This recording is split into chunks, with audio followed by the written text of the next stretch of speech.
Rais wa Marekani Donald Trump ametoa onyo jipya na kali kwa Iran, akitangaza kuwa taifa hilo la Mashariki ya Kati litaangamizwa kabisa endapo litafanikiwa kufanya jaribio lolote la kumuua. Trump alitoa kauli hiyo katika mahojiano na kituo cha News Nation yaliyorushwa hewani siku ya Jumanne, wakati mvutano wa maeneo kati ya Washington na Teherani ukiendelea kuongezeka kufuatia madai ya vitisho dhidi ya maisha ya kiongozi huyo wa Marekani mwenye umri wa miaka 79. Ikifanyika jambo lolote, wana maagizo madhubuti kabisa, wanaifuta Irani kabisa kwenye uso wa dunia, Trump alisema, akijibu taarifa kwamba Irani ilitoa vitisho dhidi yake. Onyo hilo linakuja wakati mvutano kati ya mataifa hayo mawili pinzani kwa muda mrefu ukiendelea kuongezeka, huku kila upande ukitishia kulipiza kisasi kikubwa endapo viongozi wao watajaribiwa kudhuriwa.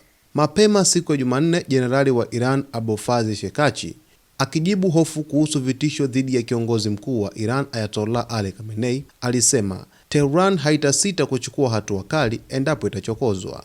Trump anajua kwamba mkono wowote wa uchokozi utakaonyooshwa kuelekea kwa kiongozi wetu hatutaukata tu, na hii si kauli ya kisiasa tu, Shekachi alinukuliwa na vyombo vya habari vya serikali ya Iran, bali tutaichoma dunia yao kwa moto na hatutawaacha na sehemu yoyote salama katika eneo hili, aliongeza.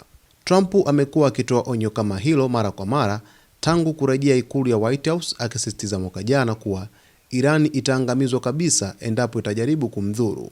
Kwa upande mwingine, taifa la Iran lina misukosuko mikubwa katika taifa lao kutokana na maandamano makubwa ambayo yalitokea nchini humo dhidi ya serikali, yaliyoelezwa kuwa ni miongoni mwa waliojaa vurugu zaidi tangu mapinduzi ya Kiislamu ya mwaka 1979.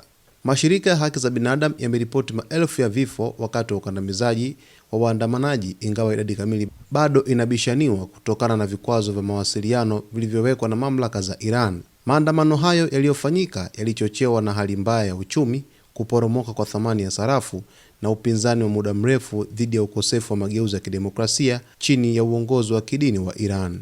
Rais wa Marekani Donald Trump ametoa kauli tata kabisa kwenda kwa viongozi wa Iran kwa kusema kwamba endapo taifa hilo litafanikiwa kufanya jaribio lolote la kumuua, basi Irani itapotezwa kabisa katika ramani ya dunia, akiagiza mamlaka za usalama nchini Marekani kuiadhibu Irani endapo jaribio lolote la kumuua Rais Donald Trump litaweza kufanyika na taifa la Irani. Basi mtazamaji, huku mvutano ukizidi kuongezeka, basi na sisi tunakuomba uendelee kuwa karibu nasi wakati wote ili uweze kujipatia habari zote zinazojiri katika uga wa kimataifa. Usisahau kusubscribe channel yetu, kulike, kucomment pamoja na kushare.